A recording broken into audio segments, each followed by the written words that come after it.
ଧ୍ୱଂସାଭିମୁଖୀ ପ୍ରକୃତିର ସୁରକ୍ଷା ପାଇଁ ବ୍ୟାପକ ବନୀକରଣ ଅତ୍ୟନ୍ତ ଜରୁରୀ। ବନୀକରଣ ପାଇଁ ଚାରା ରୋପଣ ହେଉଛି ଏକ ବଳିଷ୍ଠ ମାଧ୍ୟମ। ଜଳବାୟୁ ପରିବର୍ତ୍ତନ କ୍ଷେତ୍ରରେ ବୃକ୍ଷରୋପଣର ମଧ୍ୟ ରହିଛି ଗୁରୁତ୍ୱପୂର୍ଣ୍ଣ ଅବଦାନ।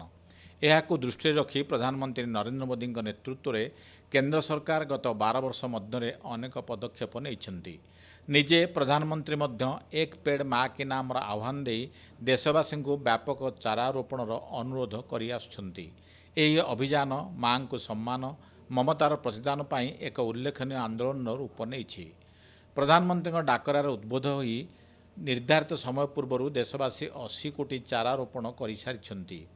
ବିଗତ ଦିନରେ ଗୋଟିଏ ଘଣ୍ଟାରେ 5 ଲକ୍ଷ ଚାରା ରୋପଣ କରି ଭାରତବାସୀ ସୃଷ୍ଟି କରିଛନ୍ତି ଏକ ବିରଳ ବିଶ୍ୱ ରେକର୍ଡ। ବର୍ତ୍ତମାନ ସୁଦ୍ଧା ଏକ ପେଡ଼ ମା କି ନାମ ଅଭିଯାନରେ ଦେଶବ୍ୟାପୀ 262 କୋଟି ଚାରା ରୋପଣ ହୋଇଛି। ଏହା ହେଉଛି 12 ବର୍ଷର ସେବା, ସୁଶାସନ ଓ ଜନତାଙ୍କ ସହଭାଗିତାର ଏକ ଉଜ୍ଜ୍ୱଳ ପ୍ରତିଫଳନ। ଏହା ମଧ୍ୟ ହେଉଛି ମାତୃଜାତିକୁ ସମ୍ମାନ ଓ ଧରିତ୍ରୀ ସୁରକ୍ଷାର ଏକ ଅଭିନବ ଉପଲବ୍ଧି।